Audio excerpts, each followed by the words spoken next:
My name is Ethel Marlowe, and I am 32 years old. It's strange how life can turn on a single sentence. One small arrangement of words, simple, careless, thrown out like trash, can take everything you thought you knew about someone and set it on fire. That's what happened to me. We were on the couch last night. The television was on. Some sitcom rerun we weren't watching, its laugh track echoing like it belonged to strangers in another world. My boyfriend, Jake, sat a few feet away, scrolling lazily on his phone. We hadn't spoken in nearly half an hour. Silence stretched between us, heavy, like a thread pulled too tight. I broke it with a question. The kind of question that sounds small but carried all the weight of the unease that had been piling up inside me for months. How was your dinner with Leah? Leah, his ex. The woman who still existed in our orbit like an old planet you can't escape, even when you try to launch into another solar system. Jake had been seeing her for what he called closure coffees, or catch-up dinners. Once a month, for 6 months. Each time he'd come home with an explanation that seemed casual, harmless. Each time I'd swallowed my unease. Each time I told myself that trust meant letting him have his past without interrogations. But last night, it wasn't just unease, it was the perfume. The same one I'd smelled faintly on his jacket 2 weeks ago. Not mine, not his. Feminine, sweet, sharp, unforgettable. I'd ignored it then. Told myself it didn't matter. But when he walked in the door last night, the same scent clung to him like smoke, wrapping itself around my lungs until I couldn't breathe. So I asked, just a simple question. He looked at me, his lips curving upward in a smirk. Then he did something that made my stomach twist in ways I didn't know it could. He laughed. Not the warm laugh I used to fall asleep to. Not the laugh that once told me we were safe and silly and together in this world. No, this was sharp, cruel, laced with something condescending. Funny how you get jealous when I see my ex, he said, his voice dripping with mockery. Maybe that means you're not girlfriend material. It was like the words carved themselves into me, etching a scar across my chest before I even realized the wound was open. I didn't answer. I didn't argue. I didn't beg. I just sat there, staring past him at the blank stretch of wall behind his head. My mind emptied of everything except those 3 words. Not girlfriend material. It didn't sound like an insult. It didn't sound like a joke. It sounded like a verdict, like he'd been the judge and jury all along, just waiting for the moment to sentence me. I felt the edges of myself begin to shift. The Ethel who loved him, who bent to accommodate him, who ignored the whispers of doubt evaporated in that silence. What remained was the Ethel who realized that he had been right. I wasn't girlfriend material. Not for him. Not for someone who could laugh at me while twisting the knife. When he saw my silence, Jake shifted in his seat. He seemed almost disappointed. Like he'd been expecting a fight, a plea, something dramatic to prove he still mattered enough to break me. When he got nothing, his smirk faded into a huff. He stood up, stomped toward the bedroom, and slammed the door. I stayed on the couch. No yelling, no following him, no desperate questions, just silence. And that single sentence replaying in my head like a broken record. Not girlfriend material. The apartment felt different after that. Colder, more mine than it had been in 2 years. I don't remember how long I sat there, only that the hours passed like shadows stretching across the floor. My chest felt heavy, but not with grief, with something else. Resolve. I knew then that the relationship was over, not because I'd lost, but because I'd finally won something I didn't even know I was fighting for. Clarity. Jake might have thought he ended things with his laughter, but really, it was me. In that silence, in that decision not to fight, I had ended us. Later that night, I lay in bed alone, staring at the ceiling, while the muffled sound of his snoring came from the other room. For the first time in months, maybe years, I felt awake, alive. When I closed my eyes, I saw boxes, neat, orderly, waiting. The image burned so clearly in my mind, it felt like a command. By morning, the plan was already forming. Jake left before I woke up, probably expecting me to stew all day and eventually crawl back with apologies. He thought silence was weakness. He didn't know it was strength. Because while he carried on with his life as if nothing had changed, I knew everything had, and I was ready to make sure he felt it. The morning sunlight pressed through the blinds, striping the floor in pale gold. I woke up to an empty apartment. Jake had left early, probably thinking I would stew in my silence all day until the weight of it broke me. He always expected me to bend first, to soften the sharp edges of his indifference. But today was different. I made coffee, poured it into a chipped mug, and sat at the table staring at the steam until the idea that had bloomed in the night took root. If he thought I would beg, he didn't know me at all. I drove to the storage rental facility 3 blocks away, the same place I had kept old furniture after downsizing years before. The man at the counter gave me a polite nod as I rented a dozen large cardboard boxes. They smelled faintly of dust and tape, their flat surfaces waiting for decisions. When I carried them into the apartment, the silence felt charged, as though the walls themselves were bracing for what I was about to do. I started with the closet.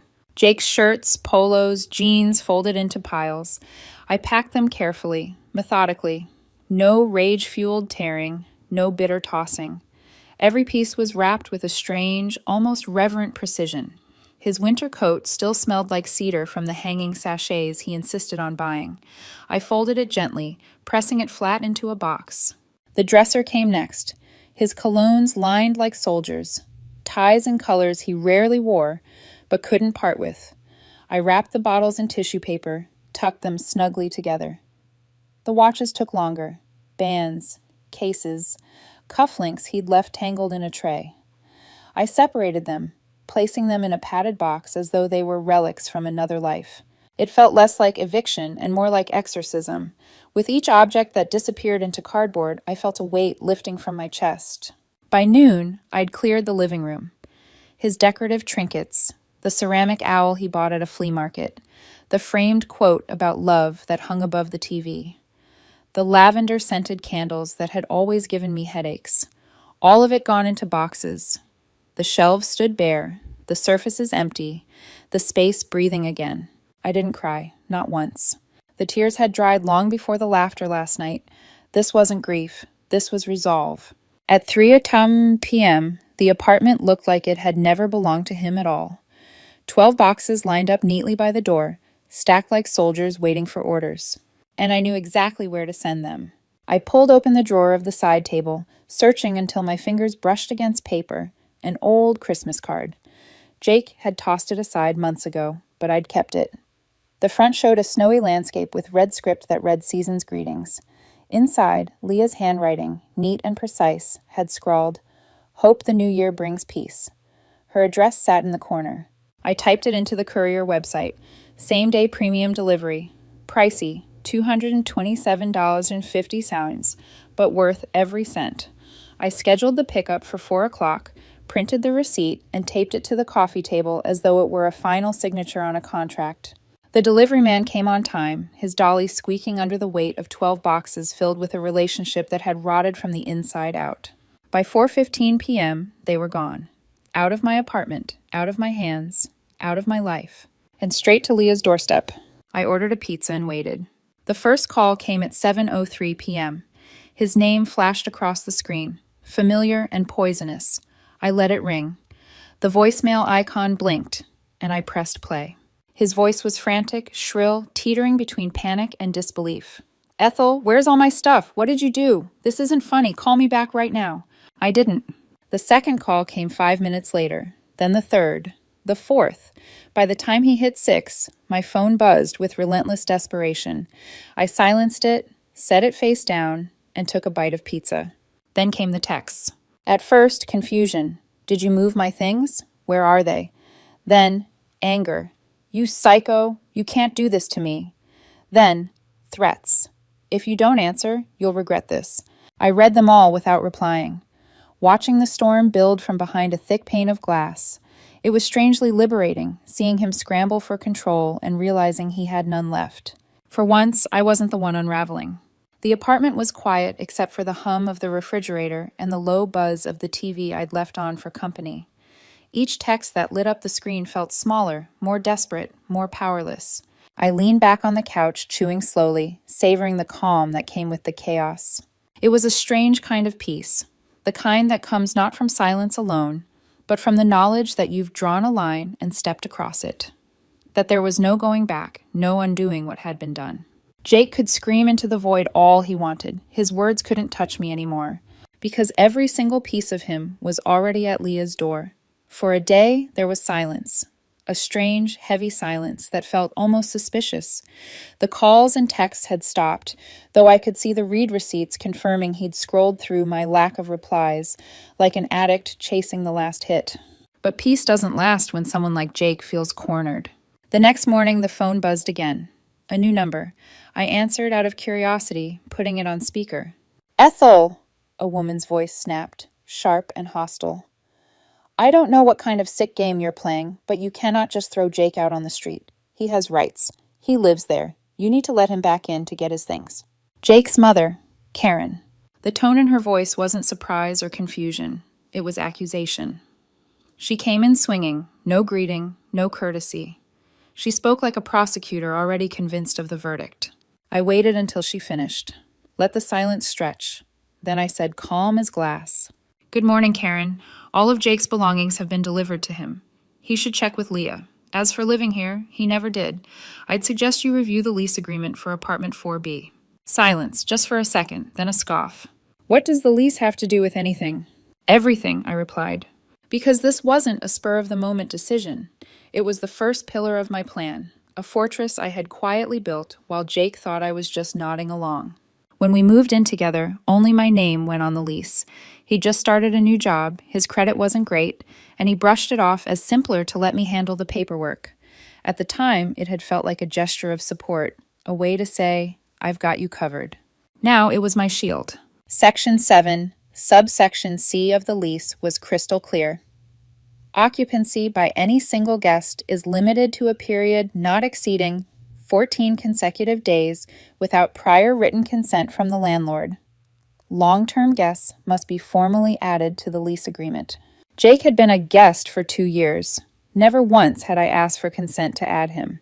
My landlord, Mr. Henderson, was a stickler for rules, an old-school, by-the-book man who kept carbon copies of every receipt and logged every tenant email in neat folders. I knew that if it came down to the lease, Henderson would back me. Karen sputtered on the other end of the line, her fury practically radiating through the speaker. "That's ridiculous. He paid rent." "No," I corrected gently. "He transferred money to me. Every utility, every rent payment, every check written to this property came exclusively from my account. I have the receipts. He has no financial ties here, no legal standing." I could hear her breathing, fast and hot. Then came the threat. "You'll be hearing from our lawyer." Click. I didn't wait for fear to set in. Instead, I opened my laptop. My fingers were steady as I drafted an email to Henderson. Subject, guest departure notification. Apt 4B. Body. Dear Mr. Henderson, this is to inform you that my long-term guest, Jake Martin, has permanently vacated the premises as of yesterday, September 10th. Per our lease agreement, I remain the sole occupant of the apartment. Please let me know if you require any further documentation. Best, Ethel Marlowe. I read it twice, then hit send. The response came less than an hour later. Thank you for the notification. Your file has been updated accordingly. I screenshotted the exchange and saved it in a folder titled Evidence. The word looked almost clinical on my desktop, but it gave me comfort. This wasn't just spite, it was strategy. For the next 2 days, quiet returned. Eerie, brittle, like the moment before a glass shatters. I should have known it wouldn't last. The attack came from a different direction. It was Thursday night when my phone buzzed with a message from Sarah, one of our mutual friends. "Hey, can I call you? Something's come up." I agreed, my chest tightening. When she spoke, her voice carried hesitation, the kind that belongs to someone who doesn't want to be the messenger but has no choice. "Ethel, I don't want to get in the middle of this, but Jake's been posting some really nasty stuff in our group chat." A pause. Then the words dropped like stones. "He's telling everyone you had a psychotic break, that you screamed at him and threw him out with nothing but the clothes on his back, that you're a jealous, controlling monster." For a moment, I just sat in the quiet. The words clung to me like smoke. This was his next move. When physical access was denied, he'd go for reputation. I swallowed. "Do you believe him?" Sarah hesitated. "Honestly, it doesn't sound like you, but he's being very convincing. He said you were tracking his phone, that you threatened him." The smear campaign. I had expected something like this, but the reality of it still made my stomach knot. "Could you send me screenshots of what he's saying?" I asked. Sarah hesitated again, but then my phone buzzed. 5 screenshots, one after the other. I opened them, scrolling slowly. It was a masterclass in manipulation. Tear emojis, dramatic declarations. I'm just so scared. She screamed for hours. I was terrified. She burned all my things. My family photos are gone forever. Ben and Emily, the other couple in our circle, were eating it up, sending him words of support. Mark was quieter, but his emojis still dotted the thread like reluctant agreement. The most damning lie was the screaming. I knew the truth. I had said nothing. That silence had been my weapon. But silence doesn't win a popularity contest. Against his theatrics, it would just look like guilt. I stared at the screenshots, my jaw tightening. Denying it wouldn't work. It would just be my word against his tear-stained emojis. I needed irrefutable proof. And I would find it. The screenshots glowed against my phone screen, Jake's words dripping with desperation and venom.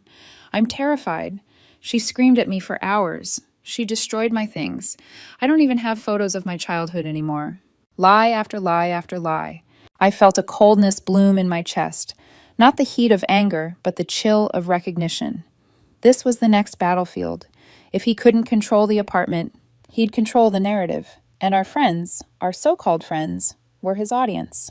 I scrolled again. Ben and Emily had flooded the chat with sympathy. You didn't deserve this. We're here for you always. Mark had reacted with emojis, quiet but not opposing. Sarah at least had hesitated. That hesitation was my wedge. I stared at the phone until my reflection blurred in the glass, then set it down. My first instinct was to respond in the group, to defend myself against his smear campaign. But I knew better. Public denials only feed drama. They make you look guilty, even when you're clean. What I needed wasn't defense, it was proof. I opened the folder on my laptop. Evidence. Screenshots, receipts, every breadcrumb I had been quietly collecting while Jake thought I was just the silent partner in his chaos. Now those breadcrumbs would form a trail that no one could ignore. The first piece, a text from Jake last month. He had lied about who he was with, telling me he was meeting Sarah when he was actually with Leah.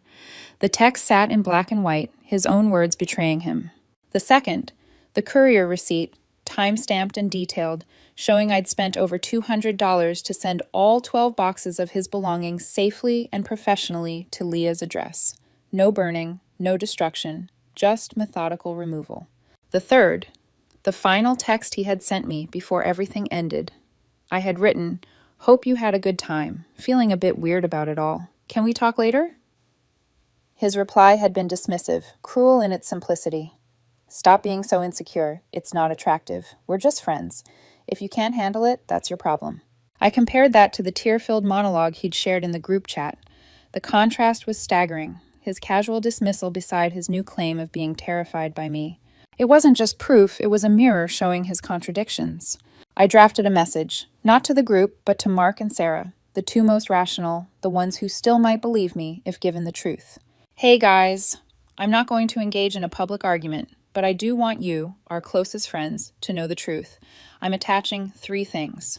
I numbered them. 1, the screenshot where Jake admitted lying about who he was with. 2, the courier receipt proving I paid to have all his things delivered intact. 3, the final text he sent me, contrasted against the story he's telling now. I ended the message with one sentence. I never screamed. I never threatened him. I never destroyed his things. I simply took him at his word, that I wasn't girlfriend material, and sent him and his belongings to the person he clearly preferred to spend his time with. My thumb hovered for a second, then tapped send. I powered down my phone, leaving it face down on the nightstand, as though even its blank screen could whisper doubt if I let it. That night, I slept better than I had in weeks. When I woke the next morning, sunlight spilling across my bed, the phone held 2 new messages, one from Mark, one from Sarah. Mark's came first. Wow. Just wow. We had no idea. Sarah and I are so sorry we even questioned you. This is insane. We're staying out of it, but just know we support you. Relief washed through me, sharp and unexpected. Not because I needed their validation, but because Jake's lies hadn't swallowed everyone whole. Truth still had ground to stand on. Sarah's reply was shorter, but heavy with meaning. Thank you for showing us. I believe you. I let out a breath I hadn't realized I'd been holding. Emily and Ben, of course, never replied. The silence was its own verdict. They'd chosen their side. The friend group fractured like glass under pressure, shards scattering where no one could pick them up again. Jake had overplayed his hand. He thought I would retreat, stay silent, let him control the story. What he hadn't counted on was that silence doesn't equal absence. Silence can be strategy, and I had the receipts to prove it. But victory in one battle only meant another was coming. For the next few days, things quieted. No new texts, no new calls. I rearranged the furniture in the apartment, shifted the couch against the opposite wall, bought a rug to cover the scuffed hardwood. It was therapeutic, reshaping the space into something that was mine alone. I even threw away the lavender candles, the ones he loved that had always made me nauseous. The air smelled cleaner without them.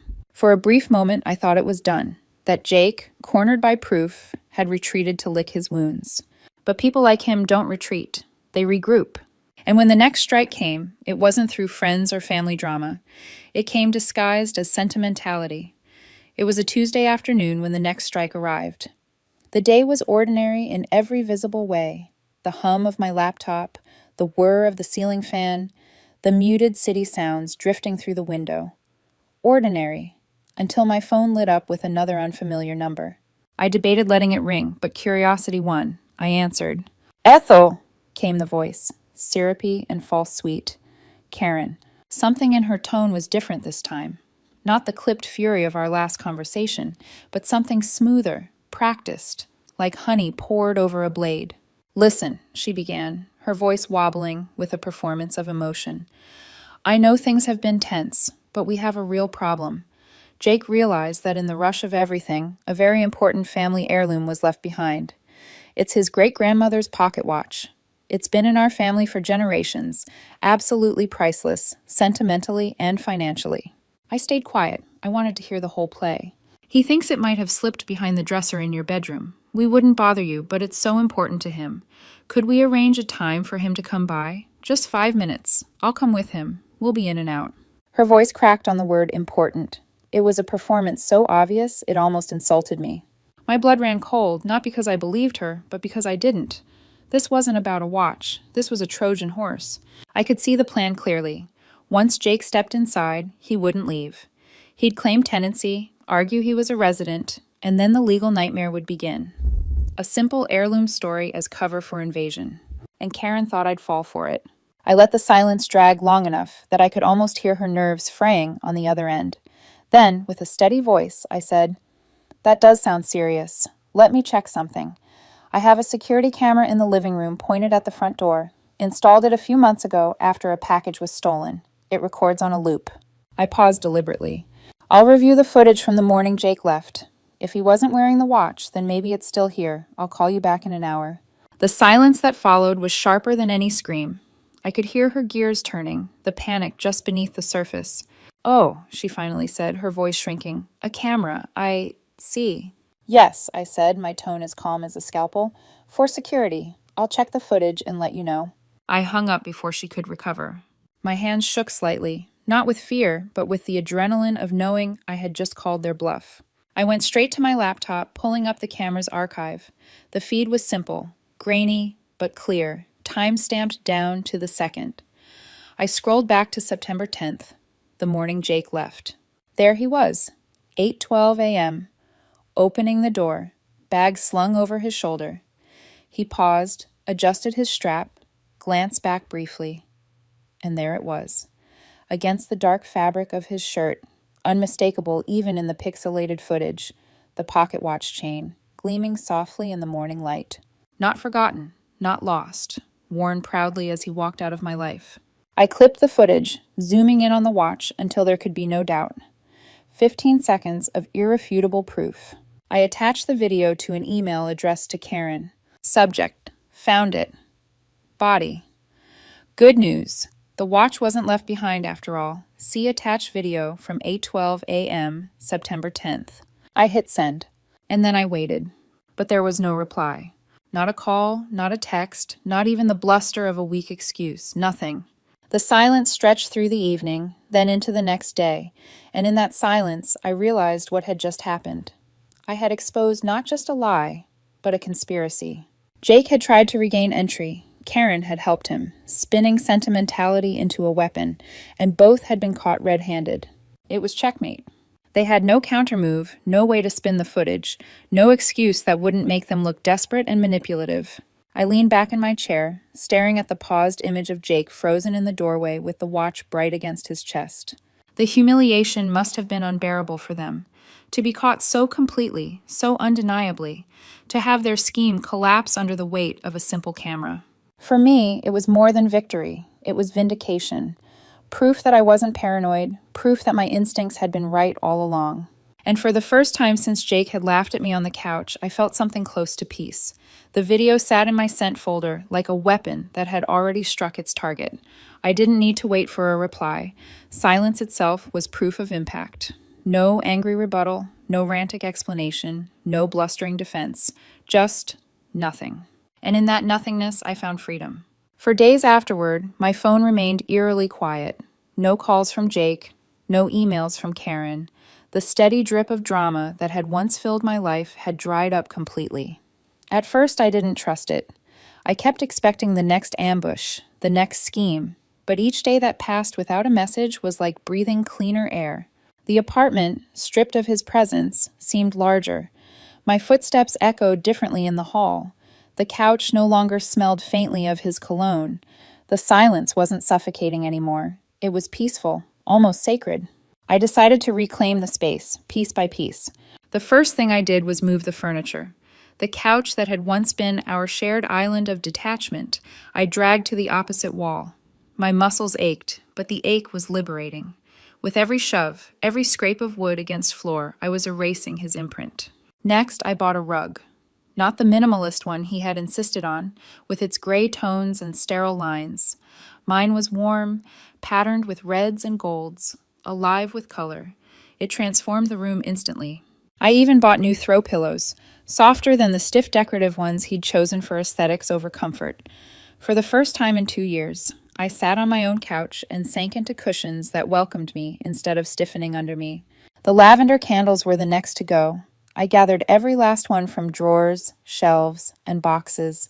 Their cloying sweetness had always given me headaches, but I'd swallowed the discomfort because he liked them. I threw them in the trash bag without hesitation. That night the air smelled clean, neutral, mine. It was astonishing how quickly the apartment shifted from feeling haunted to feeling like home. I cooked dinner for one without guilt. I played music too loudly without worrying about his complaints. I sat on the balcony and let the night breeze tangle my hair without hearing his voice nagging about the temperature. Peace, real, unshakable peace. But beneath that peace, I stayed vigilant. My laptop folder of evidence was still there, a fortress of digital proof. Screenshots of texts, the courier receipt, the lease clause, the video of the watch, all lined up in meticulous order. Because with people like Jake and Karen, silence didn't always mean surrender. Sometimes it meant regrouping. And I needed to be ready. Still, the days stretched into a week and nothing came. I began to let myself believe that maybe, just maybe, the war was over. One evening, I poured myself a glass of red wine and stood by the window. The city lights flickered against the darkening sky, cars streaming like fireflies down the boulevard. I pressed the rim of the glass to my lips, savoring the bitter warmth, and felt something unexpected wash over me. Gratitude. Not gratitude for Jake, certainly not for Karen, but for myself. For refusing to fight their way, with shouting and chaos. For choosing silence, strategy, proof. It struck me then how close I had come to losing myself. If I'd screamed, if I'd begged, if I'd burned his things, or let him bait me into public spectacle, the story might have belonged to him. He would have twisted it until I was the villain. But instead, the truth stood solid, undeniable. And for the first time since that night on the couch, I slept deeply, dreamlessly, in an apartment that finally felt like mine. The checkmate wasn't loud. It wasn't dramatic. It wasn't the kind of victory that came with applause or recognition. It was quieter, sharper. A final move that left the opponent frozen with no squares left to run to. They had tried lies, manipulation, smear campaigns, Trojan horses. And I had met each one not with chaos, but with clarity. That was the real victory. But the story wasn't done. I didn't know it yet, but another chapter was waiting. One I never could have predicted. Because sometimes the final twist doesn't come from your enemy at all. Sometimes it comes from an unexpected ally. It had been nearly a month since the watch incident, as I came to call it. Life had settled into something I could almost describe as normal. My days stretched without interruption, quiet and clean. No more late-night buzzing phones. No more manipulative voicemails. I had begun to believe the storm had passed for good. Then, one morning, as I poured coffee into my favorite mug, my phone vibrated on the counter. An unfamiliar number. I almost let it go to voicemail. After everything, I developed an instinct to treat unknown numbers like ticking bombs, but something nudged me to answer this one. I swiped the screen. Hello? A pause, then a male voice. Hey, this is Leah. You don't know me, but... My breath caught. Leah, Jake's ex. The name that had been the ghost in our relationship, the shadow behind so many of our arguments. I just wanted to say thanks, he continued. His tone carried something I didn't expect, sincerity. That was the craziest, most eye-opening thing that's ever happened to me. I stayed silent, letting him fill the space. She showed up at my door that night screaming about you, Leah said, almost with disbelief. Then tried to move into my spare room. It took me 2 weeks to get her out. She's a lunatic. I leaned against the counter, coffee forgotten, my free hand gripping the edge. I had imagined Leah as the willing recipient of Jake's chaos, maybe even his co-conspirator. I hadn't considered that he might be collateral damage too. You dodged a nuclear missile, he added. I let out a breath that sounded like a laugh, but wasn't. I didn't really think about your side of it, I admitted. Sorry you got dragged into that. There was a pause on his end. Then his voice softened. No, seriously. What you did, shipping his things to my doorstep, it forced me to face who he really is. I'd been telling myself I could handle his chaos, that it was just his way, but seeing it up close again, it was like déjà vu in the worst way. He hasn't changed. He'll never change. The words hit me like a mirror, because hadn't I told myself the same things? That I could handle it? That the late-night closure coffees and the dismissive replies were just his way? I had let myself believe love meant endurance. Leah's voice cracked through that old illusion. I blocked him on everything, he said, finally. Realized how much therapy I needed after we broke up the first time. Your little delivery stunt, it was like the world's most expensive reminder. He let out a dry laugh, but I needed it. I closed my eyes, letting the silence between us stretch. Two strangers bound not by love, but by survival. For a moment, I imagined what Jake must have felt when he showed up at Leah's doorstep expecting rescue, only to be pushed away again. For once, I didn't feel pity. Just a strange, quiet justice. I hope you're okay now, I finally said. I am, he replied, because I saw him clearly, and I saw myself clearly too.